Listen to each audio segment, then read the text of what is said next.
Saudara-saudara kaum muslimin rahimakumullah. Kalau ABRI masuk desa, rakyat beruntung. Kalau jaksa masuk desa, rakyat bahagia. Kalau koran masuk desa, rakyat ikut jadi cerdas. Tapi kalau judi masuk desa, rakyat kiamat. Pembangunan akan terbengkalai. Roda perekonomian akan lesu. Karena mestinya orang membelanjakan uang untuk sesuatu yang dia perlukan, akhirnya dia belanjakan untuk sesuatu yang dia tidak perlukan, karena gambaran, khayalan akan mendapat keuntungan yang jauh lebih besar lagi. Padahal istilah orang-orang tua kita dulu, lebih baik makan singkong betulan daripada makan roti ngimpi. Artinya menghitung yang bukan-bukan. Itu kertas dibolak madep mulon, dibolak madep mudik, diputar sana, diputar sini, akhirnya palanya ikut muter. Kira-kira apa yang cocok? Masih belum puas, kertas dilihat, orang gila ditanyain. Sudah tahu waras, orang gila yang ditanya. Masih belum puas, nanya orang gila, tidur di kuburan. Allahu Akbar. Tidak jarang, bahkan banyak sekali orang-orang yang di dalam usaha mencapai cita-citanya terjebak dalam prinsip menghalalkan segala macam cara untuk mencapai satu tujuan. Tidak ada lagi kaedah dan norma-norma yang harus ditaatinya. Ia tidak peduli dengan halal dan haram. Ia tidak kenal hak dan batil. Ia tidak tahu mana yang boleh dan mana yang tidak boleh. Segala cara dilaksanakan asal tujuan tercapai. Maka lahirlah orang-orang yang mengambil jalan pintas dan potong kompas dalam usaha mencapai apa yang menjadi cita-cita dan tujuan dalam kehidupannya. Begitulah kita lihat dalam kehidupan ini. Yang di bawah ingin cepat naik ke atas, sementara yang di atas bertahan tidak mau turun dari tahta dan singgasananya. Maka terjadilah benturan-benturan nilai dan kepentingan. Terbentuklah klik, klan, grup, dan sindikat-sindikat yang menyerupai mafia, di mana nilai objektivitas sudah sangat sulit ditemukan. Yang celakanya lagi, lahirlah budaya jilat-menjilat, upeti, dan lain sebagainya, asal tujuan bisa tercapai. Sementara itu yang miskin ingin cepat menjadi kaya, sedang yang kaya ingin menjadi lebih kaya lagi. Kalau boleh tidak hanya sekedar dia saja yang kaya, anaknya harus kaya, cucunya tidak boleh miskin dan kere. Bahkan cucu daripada cucunya pun harus jadi orang-orang kaya. Ini keinginan yang wajar. Setiap orang tua tentu tidak ingin meninggalkan anak cucunya dalam keadaan miskin dan terlunta-lunta. Yang tidak wajar, kalau keinginan itu membuat orang lalu menghalalkan segala macam cara, menyalahgunakan fasilitas yang dimilikinya, apalagi kalau dia berada dalam satu posisi di mana seharusnya dia memberikan contoh dan keteladanan. Maka akibatnya timbullah krisis wibawa, yang dari krisis wibawa ini mengendorlah disiplin. Sesungguhnya orang lalai, orang tidak mau berdisiplin karena di mukanya, di matanya, dalam pandangannya tidak ada lagi orang yang dianggapnya berwibawa.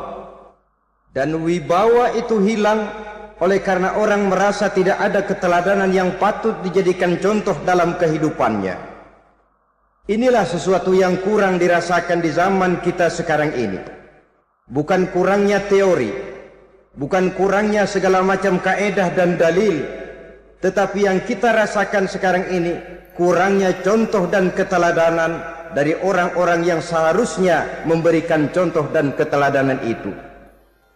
Berangkat dari sejarah dan kehidupan Rasulullah sallallahu alaihi wasallam, keberhasilan yang beliau peroleh, salah satu dasar utamanya ialah satunya kata dan perbuatan.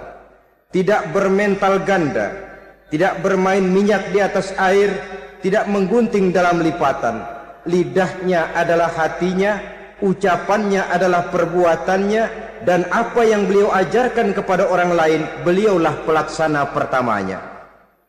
Saudara-saudara kaum muslimin rahimakumullah. Sementara itu pada sisi lain, yang miskin ingin cepat menjadi kaya, maka ia terjebak dalam prinsip tujuan menghalalkan cara apapun saja dilaksanakan asal dia bisa segera menjadi kaya. Maka salah satu jalan yang banyak dilaksanakan orang untuk mencapai kekayaan tanpa harus peras keringat dan banting tulang seperti umumnya orang adalah melalui satu jenis permainan yang umumnya kita kenal dengan nama judi. Ada dua bentuk dan pola daripada judi. Walaupun seiring dengan kemajuan ilmu pengetahuan dan teknologi canggih, peradaban manusia semakin tinggi, maka jenis macam judi yang dimainkan oleh manusia ikut-ikut menjadi canggih. Tetapi pada umumnya ada dua jenis macam judi itu. Pertama, ada judi yang dilakukan secara langsung, dalam arti seorang petaruh berhadapan dengan bandar atau orang berhadapan dengan orang. Dari judi yang dilaksanakan secara langsung ini, efek negatif yang segera bisa kita lihat dengan nyata. Pertama, timbulnya rasa dendam dan permusuhan. Walaupun orang nampak duduk berhadap-hadapan, walaupun kelihatannya mereka tertawa satu sama lain, tapi yakinlah itu cuma sekedar kulit saja. Pikiran yang ada dalam benak tiap-tiap orang yang terlibat dalam perjudian tidak lain ialah bagaimana saya bisa mengalahkan lawan main saya. Akibatnya tentu bisa kita pastikan akan timbullah dendam dan permusuhan bagi yang kalah, akan timbullah rasa sombong dan menganggap remeh orang lain bagi yang menang. Yang kedua, lalainya orang kepada apa yang menjadi tanggung jawab dan kewajibannya. Orang bisa lupa kepada anak dan istri. Kalau kepada anak dan istri saja sudah bisa lupa, apalagi kepada yang lain, sebab anak dan istri memang merupakan bagian daripada kehidupan kita. Konon lagi saudara, konon lagi keluarga yang lain, anak istri saja bisa terlupakan oleh penyakit dan permainan yang bernama judi ini. Yang ketiga, hilangnya rasa sayang kepada harta. Harta yang didapatnya dengan peras keringat dan banting tulang. Mungkin pergi pagi dan pulang sore. Setibanya dia di meja judi, apalagi uang tadi sudah bertukar dengan dalam bentuk koin, maka rasa sayang kepada harta itu tidak akan pernah ada lagi. Tetapi saudara-saudara, bagaimanapun juga, judi dalam artian langsung semacam ini hanya melibatkan orang-orang tertentu. Artinya selektif. Ada judi yang lebih berbahaya daripada jenis ini, perjudian massal. Taruhlah roulette dan kasino itu judi. Tetapi judi jenis roulette dan kasino ini bahayanya hanya untuk orang-orang tertentu yang memang sudah mapan, kelompok elit. Masa iya bocah angon di kampung main roulette? Apa ia yang tinggal di pinggir kali kenal kasino? Ya entahlah kalau kasino Prambos ya.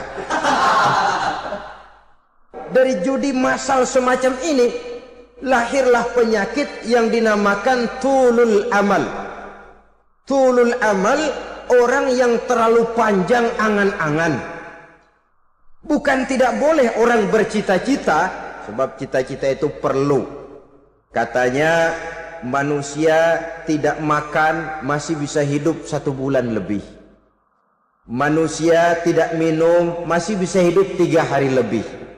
Tapi manusia tidak punya cita-cita 1 jam pun dia tidak akan bisa hidup. Karena faktor yang membuat kita bergairah menghadapi kehidupan, faktor yang mendorong kita untuk tetap berusaha dan tegar menghadapi resiko, karena adanya cita-cita di dalam kehidupan kita. Tetapi cita-cita tanpa direalisir dengan usaha, cita-cita yang tidak berangkat dari kemampuan yang ada, pada akhirnya hanya akan merupakan cita-cita yang mengawang, tidak akan terwujud dalam kenyataan, dan akan membentuk manusia menjadi orang yang tulul amal, panjang angan-angan, terlalu muluk keinginan, tidak berangkat dari kemampuan dan kesanggupan yang ada pada dirinya sendiri. Maka penyakit inilah yang telah menghasilkan dan melahirkan penghayal-penghayal kelas berat, tukang-tukang ngelamun kelas tinggi yang hidup di angkasa luar. Dan sejarah belum pernah mencatat ada orang menjadi kaya karena judi, itu belum pernah. Saudara lihat saja orang kaya yang namanya Adnan Khashoggi, orang kaya yang namanya Henry Ford, orang kaya yang namanya Aristotle Onassis, orang kaya yang namanya David Rockefeller. Itu seluruhnya menjadi kaya bukan karena mereka terlibat dalam perjudian, tapi karena kerja keras, peras keringat, banting tulang. Dan itu dimulai sejak mereka masih remaja. Saudara-saudara kaum muslimin rahimakumullah. Sehingga ada pepatah mengatakan, many a great man start as a newspaper boy, katanya. Banyak orang besar yang mulai pekerjaannya dengan menjual koran. Artinya berangkat dari A. Banyak pengusaha mobil yang memulai pekerjaannya dari tukang cuci mobil, tapi lalu bertahap dan tegar menghadapi kenyataan, sehingga proses demi proses dia hadapi dengan tegar, dengan tabah, dengan sabar, dengan ulet, sampai kepada membuahkan hasil.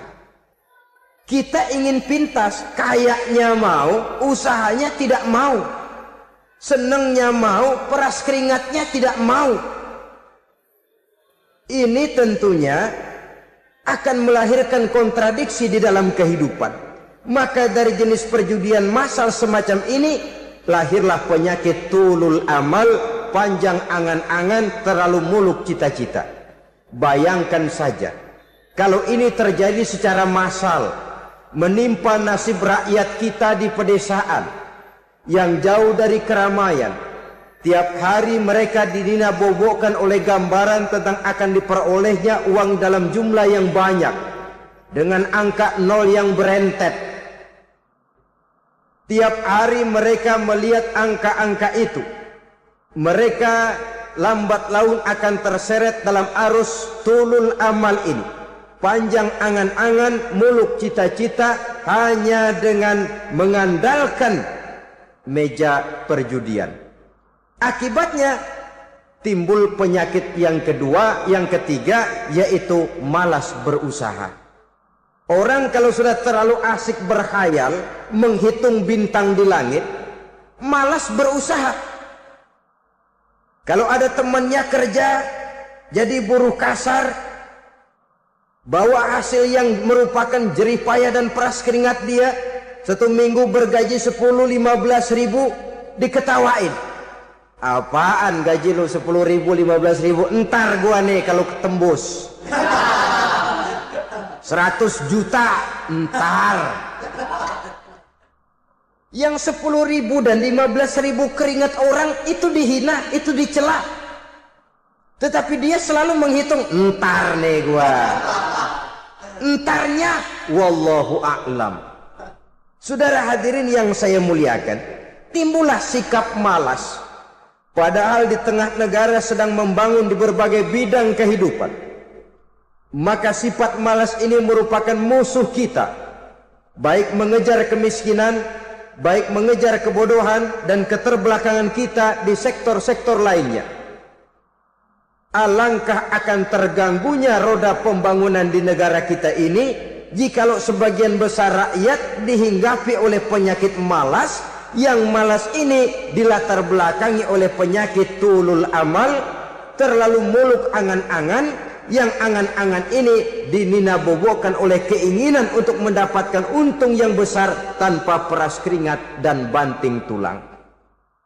Sasaran yang lebih jauh, Dan ini yang paling kita khawatirkan, hancurnya kubu-kubu pertahanan moral daripada bangsa kita. Kita sependapat bahwa lebih penting daripada membangun jembatan adalah membangun manusia yang membangun jembatan. Bahwa lebih penting daripada mengaspal jalan raya adalah membangun mental manusia yang melaksanakan pengaspalan itu. Dengan kata lain, membangun dan mempersiapkan manusia pembangunan. Tanpa itu, maka saya merasa khawatir kalau nanti kita tidak akan sampai kepada target yang kita harapkan oleh karena kandas di tengah jalan. Saudara-saudara kaum muslimin rahimakumullah, Islam sebagai agama yang mengajarkan manusia untuk berusaha dan mengeluarkan segala kemampuan untuk melaksanakan segala usahanya itu, sangat membenci sifat malas, sangat membenci sifat tulul amal atau panjang angan-angan. Dan oleh karena judi melahirkan dua sifat itu, Islam sangat menganjurkan pengikutnya untuk menjauhi segala macam jenis perjudian, baik yang terang-terangan maupun yang dilakukan secara samar-samar, tidak ketara, judi canggih sesuai dengan canggihnya teknologi daripada manusia itu sendiri. Ini adalah penyakit yang meracuni masyarakat manusia dari sejak berpribadi, bertetangga, berumah tangga, sampai kepada berbangsa dan bernegara. Dan kasus-kasus yang timbul sudah cukup banyak, yang tidak mungkin lagi kita katakan hanya sekedar bersifat kasuistis, bersifat kasus-kasus kecil saja. Sebelum riaknya naik ke permukaan, marilah kita membuat benteng untuk masing-masing pribadi muslim memelihara dan menjaga diri, jangan terseret dalam permainan yang bernama judi, apapun bentuknya, bagaimanapun cara dan ragamnya. Karena jelas bahayanya lebih besar daripada manfaatnya. Taruhlah kita barangkali kemarin-marin hanyut dalam arus perjudian, tetapi hendaknya kita bisa mengambil pelajaran bahwa seorang mukmin adalah seorang yang apabila dia melakukan kesalahan, dia segera sadar, dijadikannya pelajaran untuk tidak diulanginya lagi pada masa-masa yang akan datang. Dengan sikap semacam itu, kita tidak lagi akan mengulangi kesalahan-kesalahan lama, dan grafik kehidupan kita dari hari ke hari akan makin menunjukkan hal-hal yang baik dan positif adanya. Saudara-saudara kaum muslimin rahimakumullah, kalau ABRI masuk desa, rakyat beruntung. Kalau jaksa masuk desa, rakyat bahagia. Kalau koran masuk desa, rakyat ikut jadi cerdas. Tapi kalau judi masuk desa, rakyat kiamat. Pembangunan akan terbengkalai, roda perekonomian akan lesu. Karena mestinya orang membelanjakan uang untuk sesuatu yang dia perlukan, akhirnya dia belanjakan untuk sesuatu yang dia tidak perlukan, karena gambaran, khayalan akan mendapat keuntungan yang jauh lebih besar lagi. Padahal istilah orang-orang tua kita dulu, lebih baik makan singkong betulan daripada makan roti ngimpi. Artinya uang yang 1.000-2.000 rupiah itu lebih baik dibelikan beras, dimasak, makan bersama anak dan istri, terasa nikmat dan halalnya, ketimbang beli kertas lalu ngelamun, menghayal, menghitung yang bukan-bukan. Itu kertas dibolak madep mulon, dibolak madep mudik, diputar sana, diputar sini, akhirnya palanya ikut muter. Kira-kira apa yang cocok? Masih belum puas, kertas dilihat, orang gila ditanyain. Sudah tahu waras, orang gila yang ditanya. Masih belum puas, nanya orang gila, tidur di kuburan. Allahu Akbar. Padahal di rumahnya tempat tidurnya empuk, anget, nggak ada nyamuk. Kuburan, tidur di kuburan. Dampak-dampak negatif yang semacam ini pada gilirannya mau atau tidak mau akan menyeberang kepada garis akidah, membahayakan dan mengancam nilai-nilai tauhid yang kita miliki. Sudah kertas dibolak-balik tidak puas, orang gila ditanya. Orang gila ditanya belum maram, tidur di kuburan. Barangkali ada bisikan. Saudara hadirin yang saya muliakan, memang walaupun wahyu sudah berhenti, tapi Allah masih memberikan ilham kepada hamba-hambanya yang dikehendakinya. Tetapi ilham itu bentuknya positif. Kalau saudara pagi-pagi berniat, tahu-tahu datang pikiran nanti malam mau ngaji, itu namanya ilham. Kalau saudara sedang merenung, tahu-tahu datang pikiran, saya mau sedekah, itu namanya ilham, bentuknya positif. Tapi kalau ngelamun, tahu-tahu datang pikiran nomor sekian sekian sekian pasang, itu bukan ilham, itu belis. Saudara hadirin yang saya muliakan, tidak puas tidur di kuburan, cari yang lebih paten lagi, dukun ditanya. Nah, saya ingin menuduhkan persoalan. Apa tidak boleh orang ziarah kubur? Apa tidak boleh orang pergi ke dukun? Ini dalam kaitannya dengan judi, karena ini penyakit yang sudah merajalela, mewabah di kalangan masyarakat kita di lapisan yang bawah ini. Saudara hadirin yang saya muliakan, ziarah kubur bukan saja boleh, malah dianjurkan oleh Nabi. Tetapi ziarah kubur yang dianjurkan oleh Nabi itu dengan tujuan pertama, agar orang ingat kepada mati. Kafa bil mauti wa'izah, kata Nabi. Cukup dengan mengingat mati menjadi pelajaran bagi kamu semua. Maka etikanya diajarkan, kalau saudara ziarah kubur, sampai di depan pintu kubur itu kan, Assalamualaikum ya ahlal kubur wa inna insyaallahu bikum lahikun. Kami satu saat insya Allah pasti akan menyusul kamu. Kalau kamu sekarang berbaring di sini, satu saat kami akan berbaring di sini. Ziarah kubur mengingatkan orang kepada mati. Orang yang ingat kepada mati, gaya hidupnya lain dengan orang yang tidak ingat mati. Nah, orang kalau nggak ingat mati, gaya hidupnya nggak terkontrol. Kalau dia berkuasa, Fir'aun, itu nggak ingat mati. Kalau dia kaya, Korun. Sudah gambarannya nggak merupakan gambaran-gambaran yang baik. Orang yang ingat mati, dia berkuasa, dia berlaku adil. Satu saat saya akan mati dan ini akan dimintakan pertanggungan jawab. Orang kaya ingat mati, dia akan jadi pemurah. Kenapa? Kalau saya diberikan ilmu, pertanyaan akhirat cuma satu, ilmumu kau amalkan untuk apa?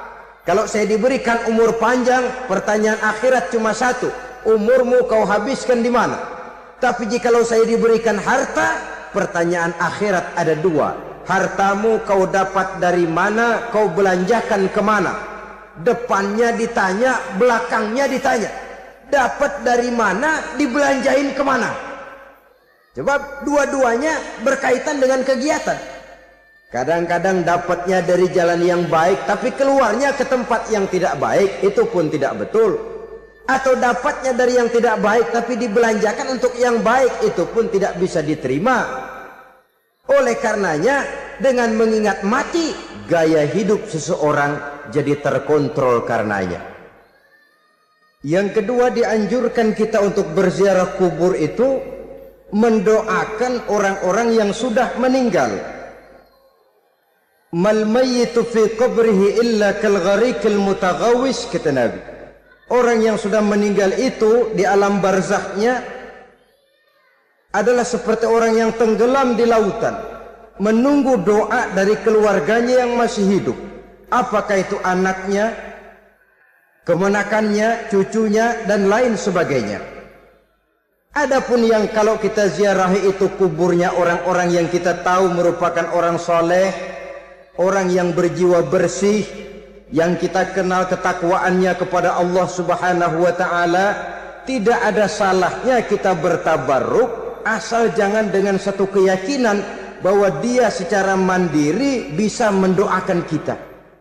Dia hanya bisa melakukan itu hanya dengan izin Allah. Nah, umumnya orang kalau sudah ziarah ke kubur-kubur keramat itu Allahnya kelupaan. Itu yang dikhawatirkan merusak dan mengganggu akidah. Sehingga di awal-awal perkembangan Islam, Nabi pernah melarang orang ziarah kubur itu.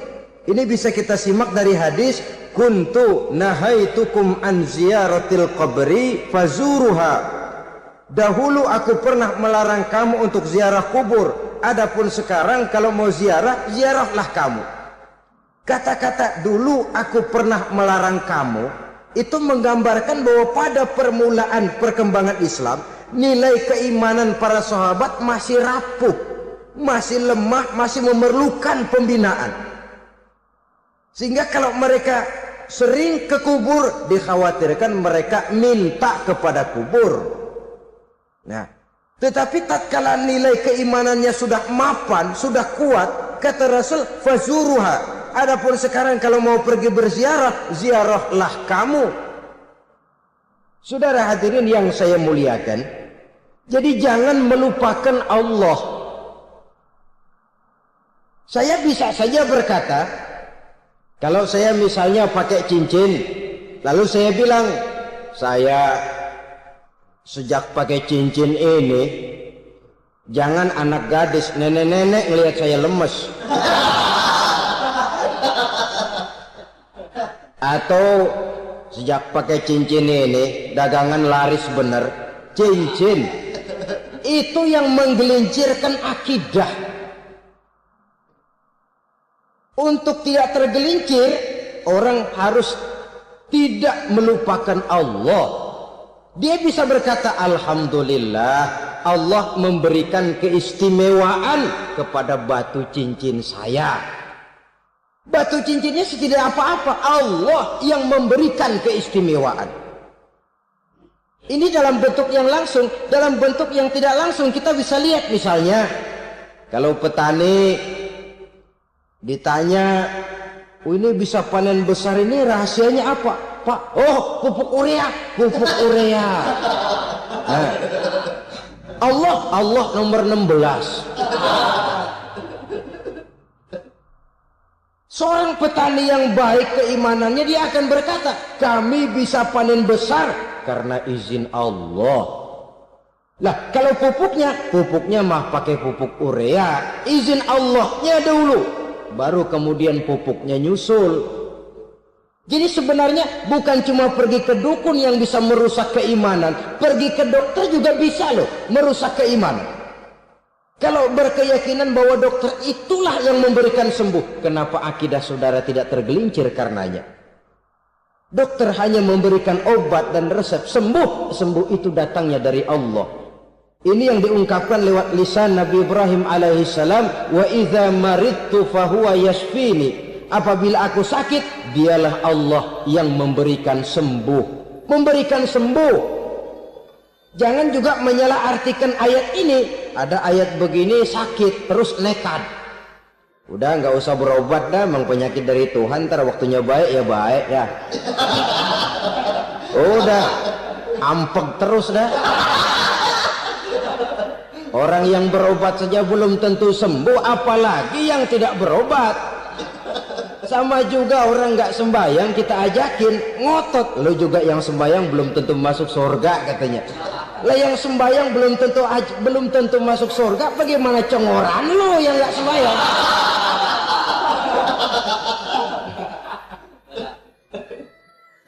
Saudara hadirin yang saya muliakan, kaum muslimin yang berbahagia.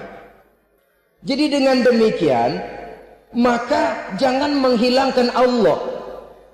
Kita, ajaran pokok dalam Islam adalah ajaran tentang tauhid.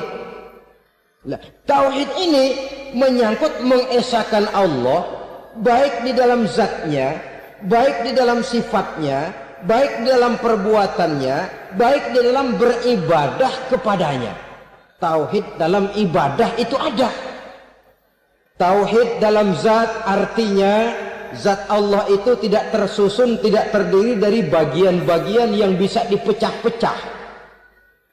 Ya seperti kita ini kan ada kepala, ada kaki, ada tangan. Allah tidak tersusun zatnya dari bagian-bagian. Esa zatnya tidak bisa dibagi-bagi. Esa sifatnya artinya Allah itu sifatnya tidak pernah berubah. Sejak dahulu sampai sekarang Allah itu cinta kepada orang beriman yang melakukan kebaikan. Dan Allah benci kepada orang kufur yang melakukan kejahatan. Mustahil satu saat Allah berubah.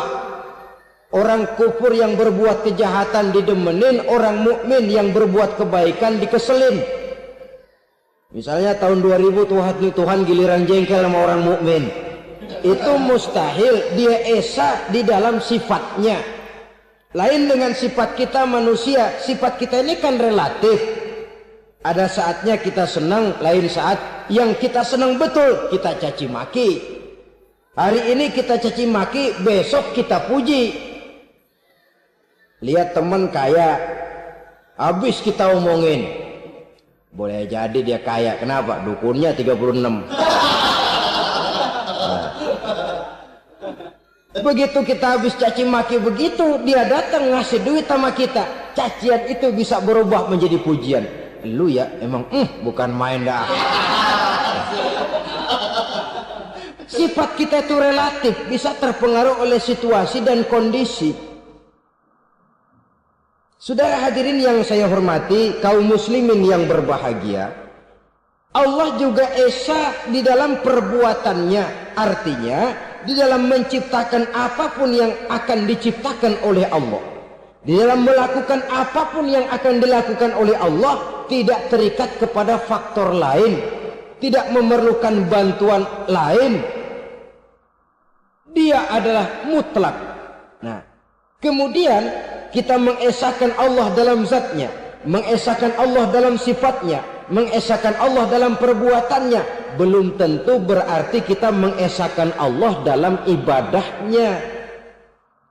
Sebab banyak orang yang yakin betul Allah itu esa, teguh dengan pendiriannya. Tuhan lu siapa? Allah. Allah bagaimana? Esa. Bagaimana kalau dua? Kagak. Tiga? Enggak. Mantap. Soal tahlil paten. Tapi dalam ibadah kadang-kadang dia tidak mentauhidkan Allah. Ini makna wa ma umiru illa liya'budullaha mukhlisin. Kami tidak memerintahkan kepadamu kecuali untuk beribadah kepadaku, kata Allah, dengan ikhlas. Beribadah kepada Allah dengan ikhlas itu artinya apa? Beribadah hanya untuk Allah saja. Nah, kalau hanya untuk Allah saja, lalu kita minta berdoa di depan kuburan orang yang soleh, apa syirik? Tidak syirik. Kalau kita berkeyakinan bahwa orang tempat kita memanjatkan doa itu hanya bisa mendoakan kita dengan izin Allah. Dia sendiri tidak punya kekuasaan apa-apa. Tanpa izin Allah dia tidak bisa berbuat apa-apa. Itu tidak menyebabkan orang menjadi syirik. Sama saja dengan kalau saya berkata tadi, alhamdulillah Allah telah memberikan keistimewaan kepada batu cincin saya.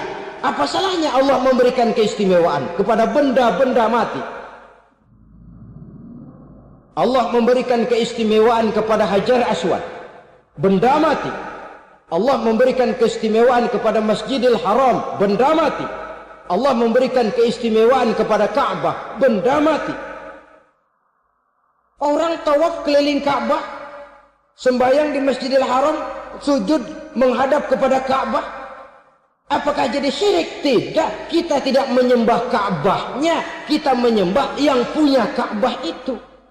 Nah, di sini kita lihat bahwa fungsi Ka'bah hanya merupakan wasilah.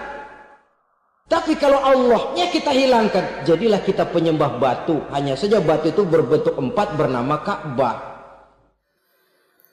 Sa'i, orang yang melaksanakan haji, lari-lari antara Safa dan Marwah, amalan apa itu?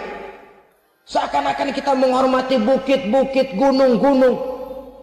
Tapi bukan itu yang kita tuju dalam pelaksanaan sa'i itu. Yang kita tuju adalah ini perintah Allah. Allahnya yang diutamakan. Maka hal semacam ini tidak menyebabkan orang menjadi syirik dan tergelincir dari tauhid. Tapi kalau ziarah kubur dengan niat cari buntutan, cari nomor yang cocok, ini niatnya saja sudah salah. Nah, kalau berangkat dengan niat yang salah, sampai di sana saya yakin, seyakin-yakinnya amalannya pasti salah. Lah, kubur yang diziarahin bukan kubur orang soleh. Ya mana ada orang soleh ngasih kode buntut. Ada juga orang salah, bukan orang soleh itu. Kadang-kadang dia nggak tahu kuburan siapa, nongkrong aja di situ.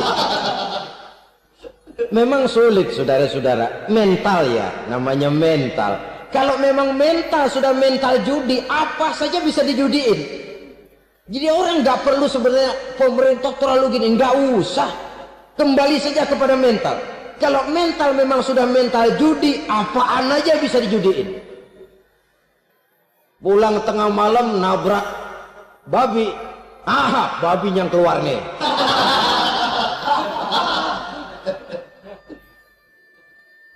Mobil lewat, nomornya bisa dijudiin. Bajai lewat, bajai bisa dijudiin. Mental. Kalau memang mental sudah mental judi, apapun saja bisa dijudikan.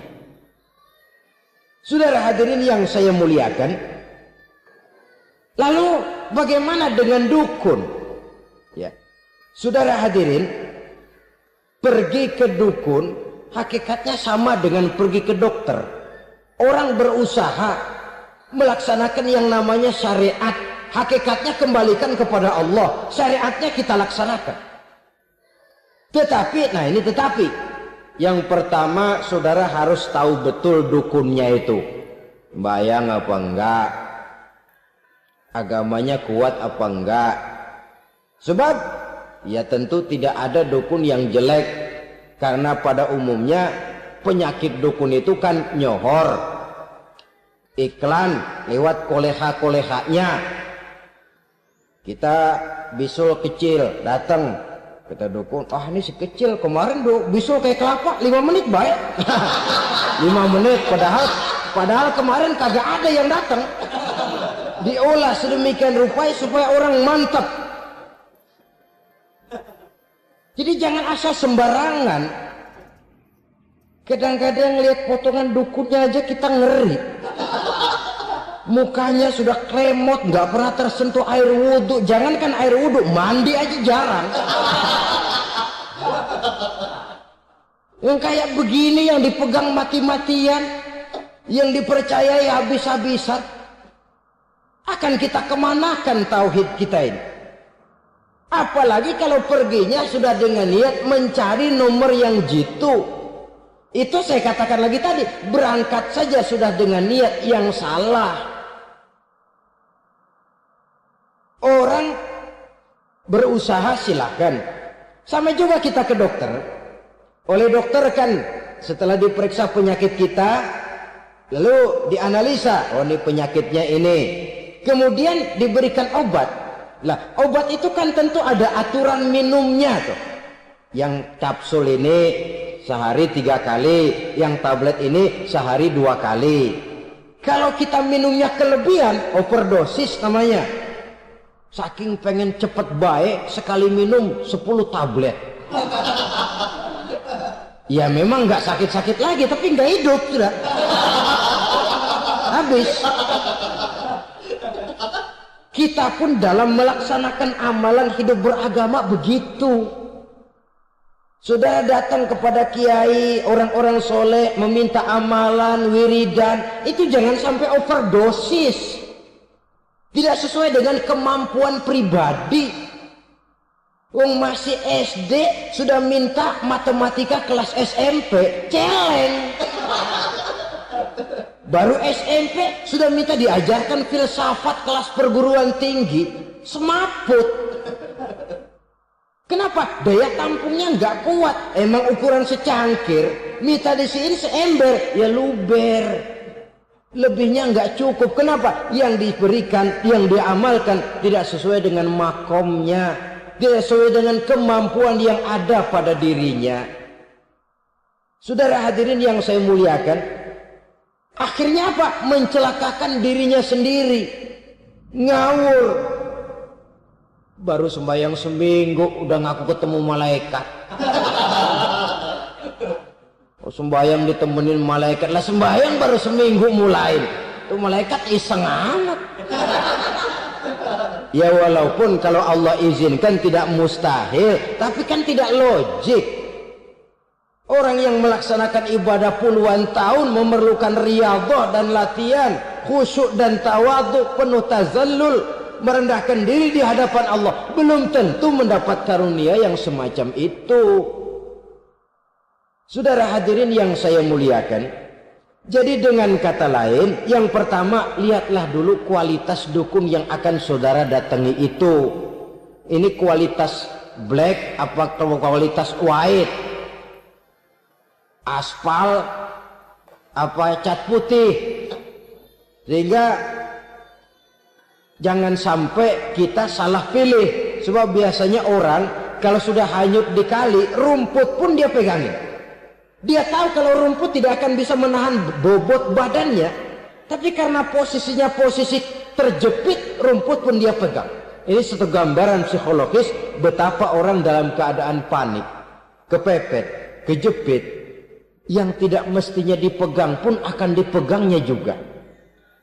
Walaupun dia tahu itu tidak akan bisa menahan bobot badannya, namun dipegangnya juga.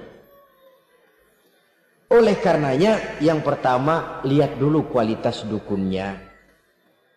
Yang kedua, saudara-saudara, jangan berkeyakinan bahwa dukun itulah yang memberikan permintaan saudara. Si dukun hanya bisa dengan izin Allah. Nah ini kuncinya. Kalau izin Allahnya dihilangkan, dan ini yang jarang. Biasanya kalau kita diajak ke dukun, di sono aja no paten banget. Abah ano, abah ini, abah ano, abah-abah. Lah, lalu pikiran kita kan terfokus. Dikala itulah kita mulai menyampingkan Allah. Di situ yang dikhawatirkan nilai tauhid kita jadi tergoyah karenanya. Bahwa orang yang kita datangi, yang kita kenal kesolehan dan ketakwaannya, hanya bisa memberikan pertolongan dengan izin Allah.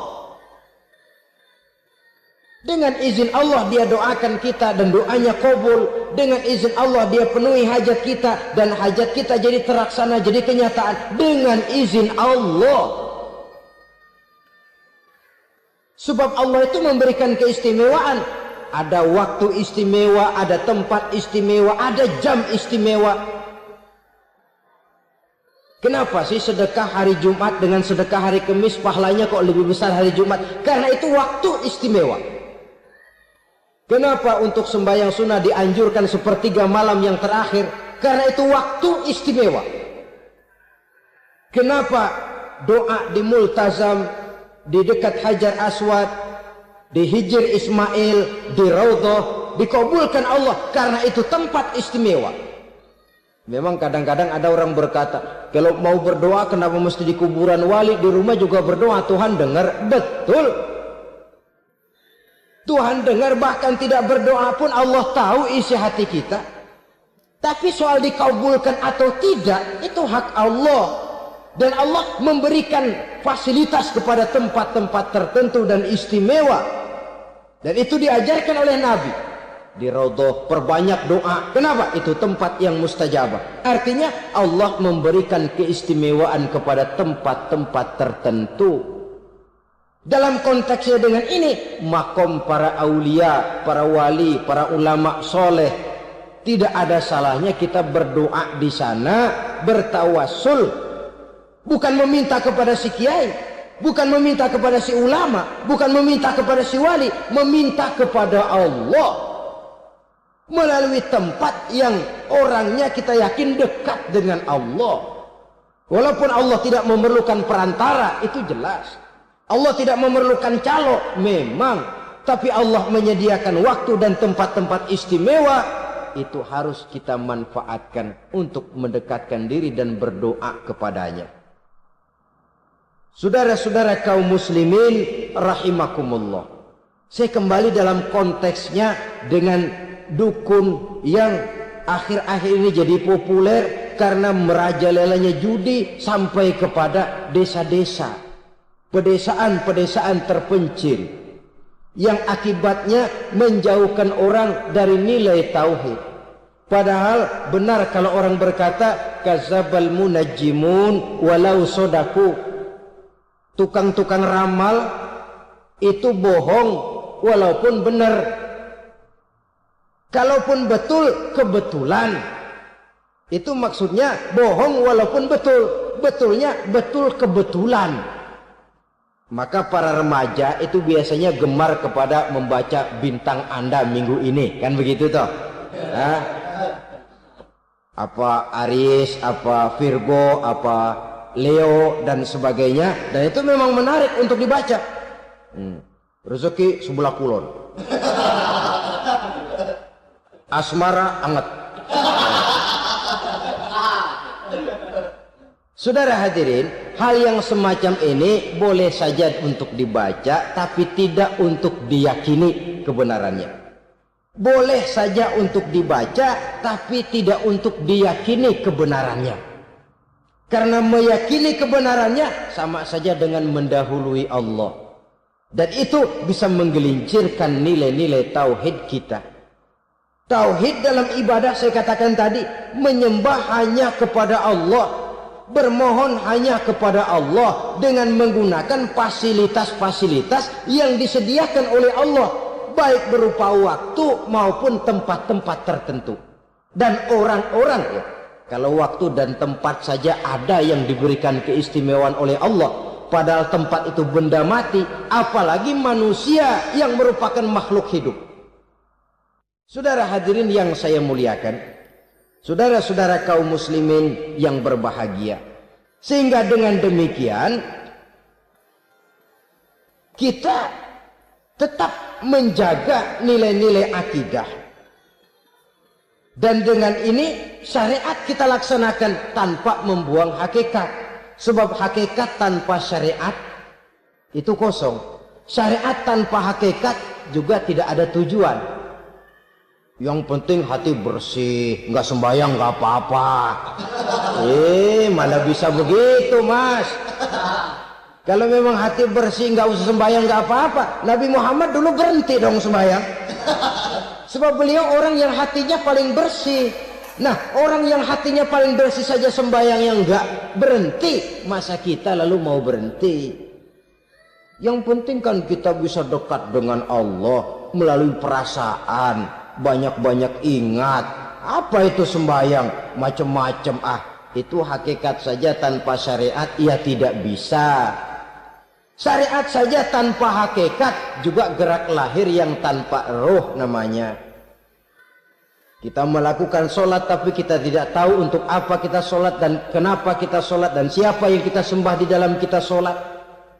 Sehingga dengan demikian keduanya tidak bisa terpisahkan satu sama lain, seperti halnya kulit dan isi. Barangkali pernah saya ingatkan, kulit penting, isi pun juga penting. Hakikat penting, syariat juga penting. Dan kita jangan salah mengartikan terjebak dalam ucapan-ucapan yang masih memerlukan penafsiran, sehingga lalu kita cenderung mendiskreditkan dan menjelekkan para wali. Misalnya ada ucapannya Syekh Abdul Qadir Jailani yang berkata begini, barang siapa yang masuk ke rumahku lalu ia memakan makananku, maka ia akan masuk surga. Ini kalau ucapan ini dipahami secara apa adanya, ya jelas orang bisa tergelincir. Tapi kalau ditafsirkan secara betul, siapa yang masuk ke dalam rumahku? Di mana rumah Syekh Abdul Qadir? Di mana umumnya rumah para wali? Di masjid. Jadi siapa yang masuk ke dalam rumahku? Masjid. Lah kalau sudah di dalam masjid, makanannya apa? Getuk. Tentu saja tidak. Kalau sudah di masjid itu ya makanannya ya wirid, zikir, tahajud, baca Quran, paling kurang iktikaf. Jadi siapa yang masuk ke masjid lalu dia sujud, wirid, zikir, ya jelas saja surga. Jangan membaca ucapan ini lantas rame-rame nyari bekas rumah Syekh Abdul Qadir. Rame-rame masuk ya rumah kecil. Saudara hadirin, kita terlalu terpaku kepada materi ucapan dan melupakan filsafat daripada ucapan itu sendiri. Dalam kondisi yang sedemikian, sangat boleh jadi orang lalu tergelincir karenanya. Oleh karena itulah saudara-saudara, saya kembali kepada satu prinsip. Bahwa sebenarnya dengan tidak perlu menyalahkan pihak-pihak lain, mari kita kembali kepada sikap mental kita sebagai muslim. Kalau mental memang sudah mental penjudi, apapun bisa dijudikan. Tapi kalau mental itu tidak ada, walaupun di kiri kanan dan depan belakang banyak dibuka tempat-tempat perjudian, saya yakin kita akan mampu menahan dan menjaga diri. Sikap mental inilah yang memerlukan pembinaan dari kita semua. Sehingga dengan demikian kita akan menjadi pribadi-pribadi yang bisa bertahan dari segala gempuran-gempuran yang datang dari luar karena adanya prinsip ketahanan mental itu tadi. Sekali lagi saya ingatkan bahwa judi selamanya tidak akan pernah mendatangkan kebahagiaan. Judi tidak akan membuat orang menjadi kaya. Judi tidak akan membuat orang makin akrab berteman dan bersaudara. Yang jelas, judi melahirkan permusuhan dan dendam, membangkitkan rasa malas, memuluhkan angan-angan tanpa mau peras keringat dan banting tulang, melalaikan orang dari tanggung jawab dan kewajibannya, membuat ia lupa kepada anak, istri dan seluruh keluarganya, dan pada akhirnya dia akan terjebak dalam satu permainan yang makin menjauhkan dia dari proses kesadarannya sebagai manusia. Sebagai uraian penutup, marilah kita renungi firman Allah dalam Al-Baqarah ayat 208. A'udzubillahi minasyaitonir rajim. Ya ayyuhalladzina amanu dukhulu fis silmi kafah wa la tattabi'u khutuwatis syaitan innahu lakum aduwwum mubin. Hai orang-orang yang beriman,